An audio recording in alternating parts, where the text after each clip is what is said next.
Buenos días, buenas tardes, buenas noches, ¿cómo están todos y todas? Sean todos bienvenidos. Vamos a seguir con la clase número 9, en este caso. Vamos a hablar un poco de raza y de racismo desde una visión antropológica. Bueno, los problemas de las razas han sido un área de investigación antropológica siempre, ¿verdad? La antropología es la encargada principal de investigar estos asuntos, el origen y la evolución de las razas, el significado de diferencias raciales entre los grupos y su clasificación, cómo surgió, etcétera. ¿Cuándo y en qué contexto surge el concepto de raza? Surgen en los siglos XVIII y XIX, desde que los europeos comienzan a alejarse de sus costas. En el siglo XV empiezan a observar cómo en distintas regiones se encuentran seres humanos de características físicas muy diversas. Eso podemos ver en varios relatos históricos, podemos entender y ver cómo la visión etnocéntrica, como decimos, hablamos en las clases anteriores de etnocentrismo, de eurocentrismo, eh, ven a los otros seres humanos como diferentes, entre comillas, ¿verdad? Y como, inclusive como inferiores. Durante el siglo XVIII, los iluministas tratan de aplicar el método científico para eh, físico-matemática de la ciencia del hombre, a quien hacen los primeros intentos de clasificación rigurosa de tipos raciales. Intento, siempre fue un intento.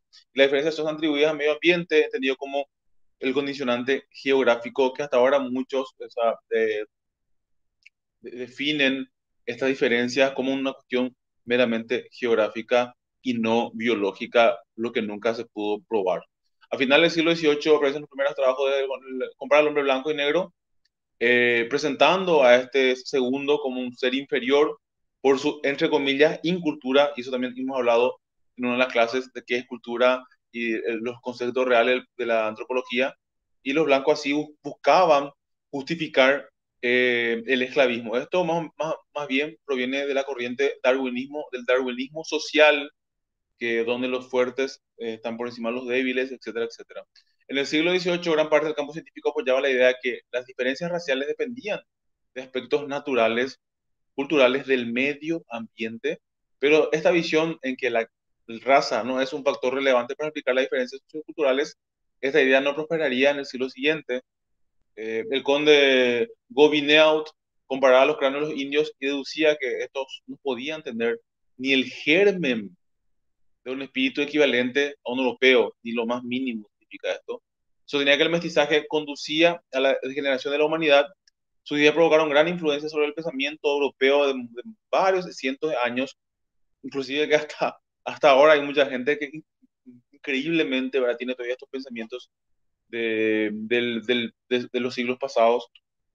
Eh, el concepto de especie califica a una entidad cerrada, a diferencia del concepto de raza. Esto para explicar más o menos por qué no podemos decir razas, que constituye una entidad abierta. Efectivamente, el hombre como especie presenta diferenciaciones internas que constituyen las denominadas subespecies o razas. A estas se les define como grupos geográficamente localizados.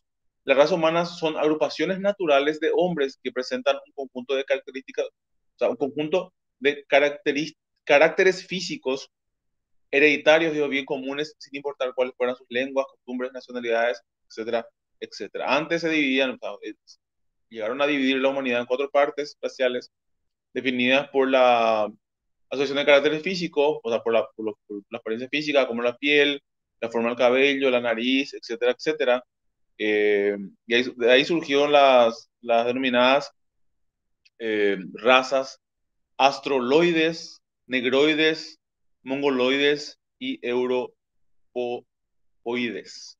Lo sabemos bien que en Paraguay hay todavía mucha, de forma consciente o inconsciente, claro, nosotros fuimos colonia casi 300 años de los europeos, y esto como, habrá análisis antropológicos culturales que habla de todavía ese deseo interno de mucha gente de querer parecerse más a los europeos que a los propios nativos americanos o a otras razas provenientes de otros lugares. Y esto quedó definitivamente tantos cientos de años de estas imposiciones, de esta visión eurocéntrica, del eurocentrismo, está todavía impregnada en el inconsciente de mucha gente, consciente o inconsciente. Gracias al concepto teórico, lo que observamos en la realidad son individuos con distintas características físicas, que es algo natural, pero no individuos de distintas razas, que no existe tal cual y nunca se pudo comprobar. Los intentos de clasificaciones raciales fueron múltiples y siempre presentaron los mismos problemas. Es muy importante. La imposibilidad de encontrar grupos homogéneos y claramente diferenciados nunca se pudo encontrar. Esa discriminación nunca se pudo demostrar científicamente, ya sea usando rasgos externos más bien superficiales como características genéticas que tampoco se pudieron demostrar.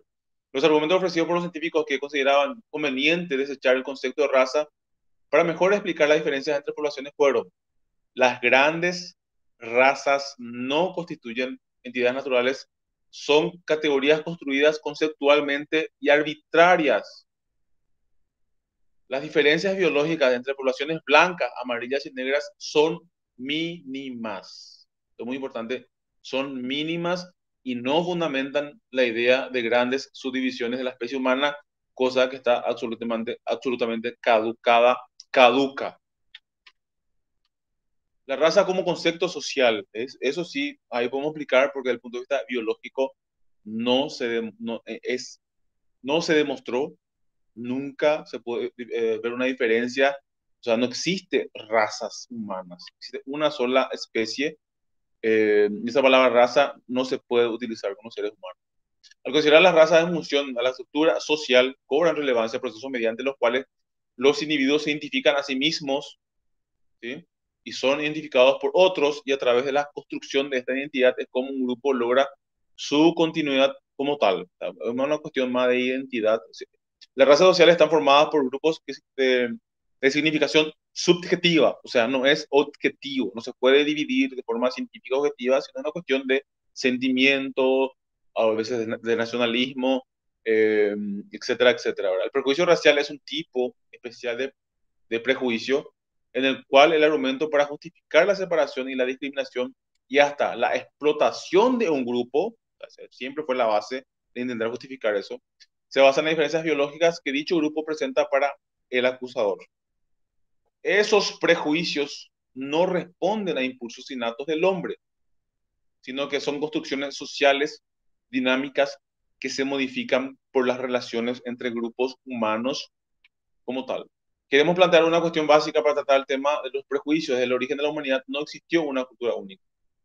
Los antropólogos lo conceptualizan como etnocentrismo, tema que ya hemos abordado anteriormente, o en un sentido más amplio, sociocentrismo.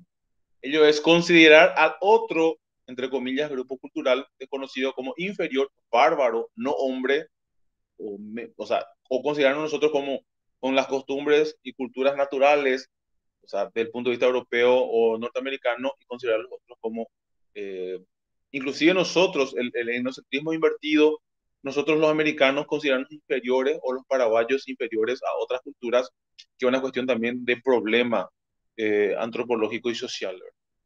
Eh, en la opinión de Roger Bastilde, el racismo entendido como la superioridad racial basada en supuestos biológicos es una coartada de la denominación o dominación, bien dicho, y explotación. Según la UNESCO, racismo es valoración generalizada de las diferencias biológicas reales o imaginarias en beneficio del que acusa que el otro es distinto, diferente, inferior, ¿sí? Para justificar su agresión. Hemos argumentado que a pesar de la influencia de algunos pensadores, los prejuicios raciales se constituyen en verdadera doctrina durante los siglos XVIII y XIX. La teoría de la evolución, que es muy importante hablar sobre el darwinismo social, ejerció una influencia importante sobre esta ideología racista, que hasta hoy persiste en muchos, ¿verdad?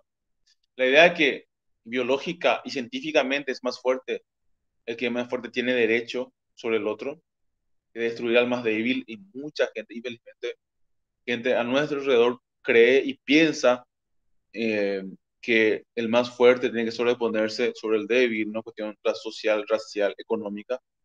Después de haberla simplificado, de formado, adoptado una deformación de lo que es el darwinismo biológico, se lleva esto a la cuestión del darwinismo social.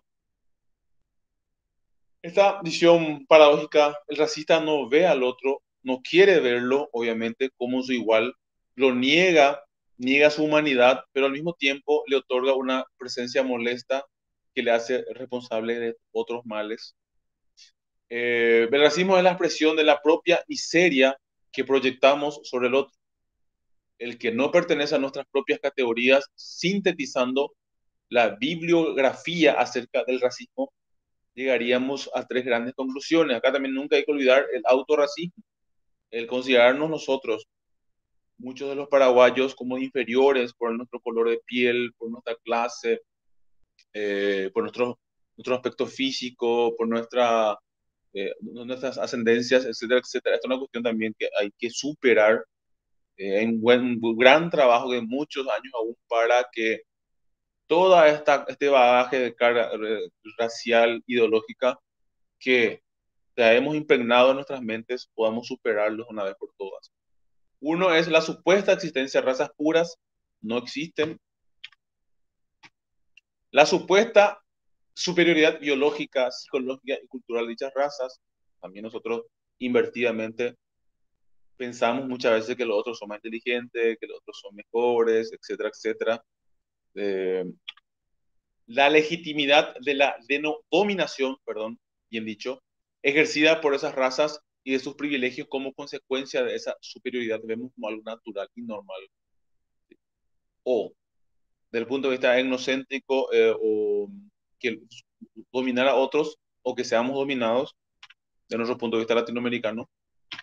Y estas proposiciones que hemos hablado anteriormente no resisten ni al más mínimo análisis. En primer lugar, el hombre actual es resultado de mestizajes incesantes.